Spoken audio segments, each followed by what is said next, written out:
How to come in contact with the father you have never met. Fathers may be absent from their children's lives for many reasons.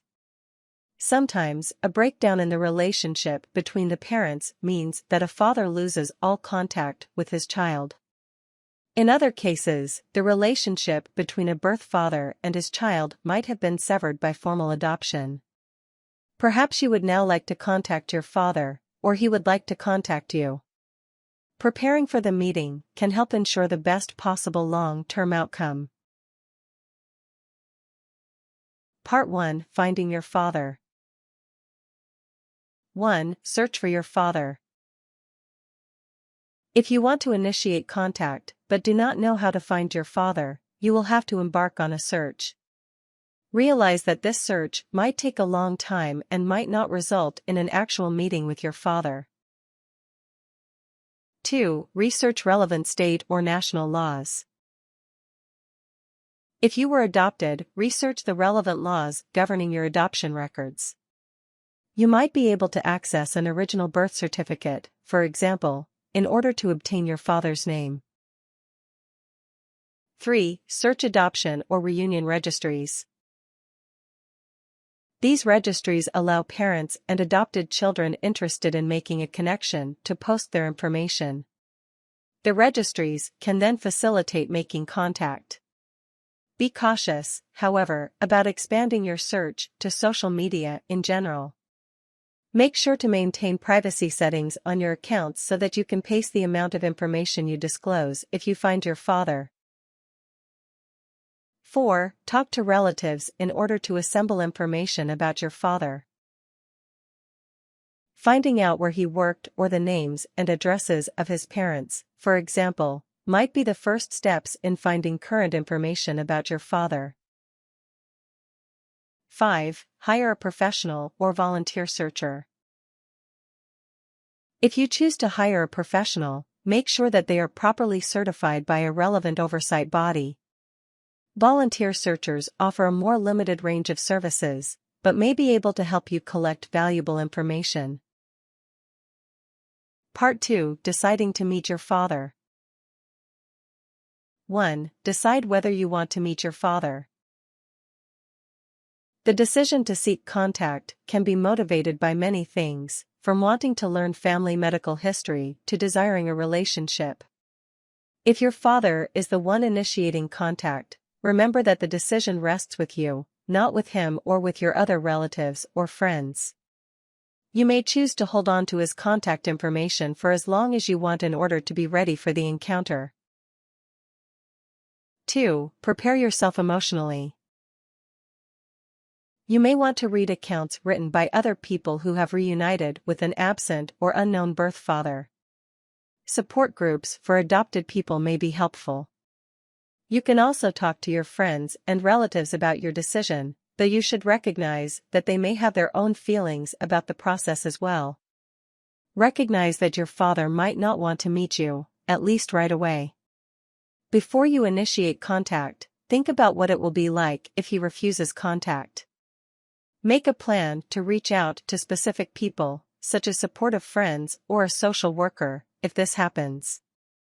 Your father might react with surprise, fear, joy, or, most likely, a combination of emotions. Parents often carry significant guilt or even trauma related to children they've never met. Recognize that your father's reactions are likely to evolve. Make sure that you can talk about your own feelings about his reactions with someone you trust. 3. Think about what you hope to get out of meeting your father. Avoid fantasizing about your ideal father. What do you expect your father to be like, and how will you handle it if he is very different? It's more healthy to focus on getting answers to basic questions or filling in gaps in your knowledge about yourself than to dream about finding a perfect father. Part 3: Meeting your father for the first time. 1. Don't share too much too soon. In your early communication, you might choose not to share your full name, for example, or details about where you live and work. Although he's your father, he's also a stranger. He may also be reticent about sharing personal details right away. Try not to start an intense emotional relationship right away. A slow start has been shown to lead to better, more stable long-term outcomes. You might choose to start by exchanging e-mails, messages, or letters before you meet. This can provide a slower, more measured method of beginning to get to know your father. 2. Arrange a meeting with your father. 2 hours is a good length for an initial meeting. Choose a neutral, relatively quiet location, such as a park bench or a calm cafe during daylight hours, where the two of you can speak to one another easily and express emotion. It's up to you whether to meet with your father alone or ask someone else to come along. Some state and national governments offer an intermediary service, so that you have a social worker present to mediate your first meeting. 3. Ask questions. This meeting is a chance for you to get answers to questions about your own identity. You might want to plan to ask some questions about your father's life or about your paternal family. For example, you might say, "I seem to be the only one in my family who loves math. Do you like math, too? Did I get that from your side of the family?" Make sure to ask any health-related questions that are important for you. This is a good opportunity to find out about any genetic risks you may carry for things like heart disease, diabetes, or cancer. Notice what you share. It's normal to spend time at this first meeting noticing physical similarities between you and your father. 4. Don't make grand plans for the future.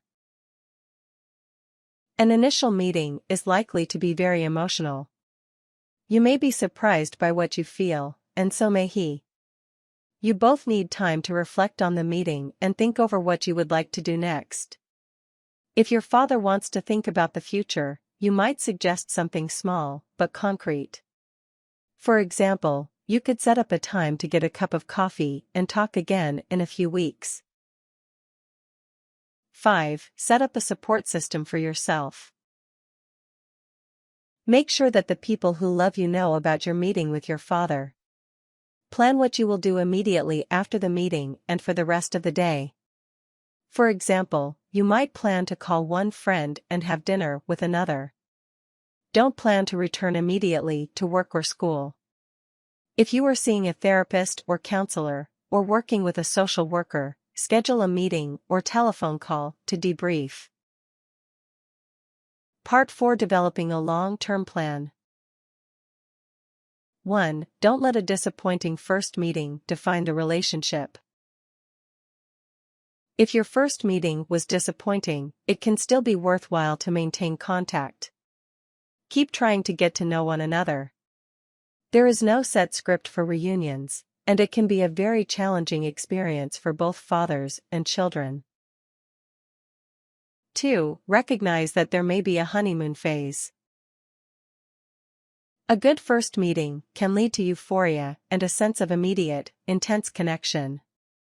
This sense of connection will not last, at least at this level of intensity. You or your father may need to pull back and reassess as the reality of who you are sinks in.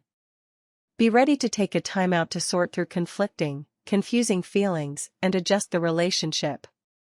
This is a normal part of the reunion process. 3. Establish limits about each other's lives.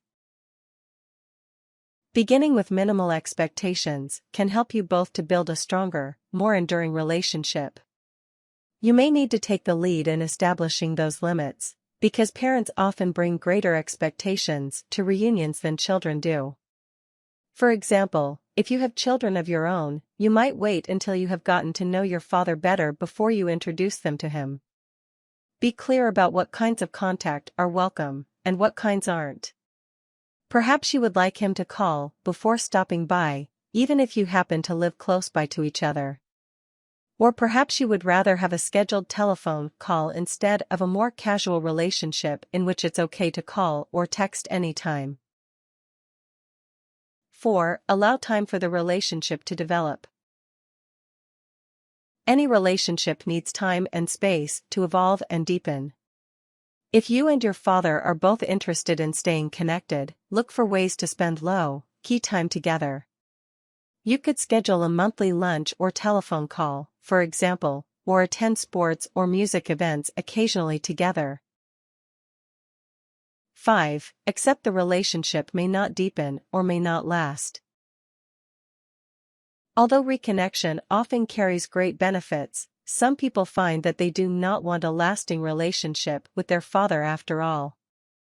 Perhaps your values or lifestyles are too different, or perhaps he is not capable of maintaining a healthy relationship with you. 6. Don't neglect your childhood family. Continue to maintain the good family relationships that you already have. The people who raised you might appreciate reassurance that, although you are meeting your father, you still value their unique place in your life.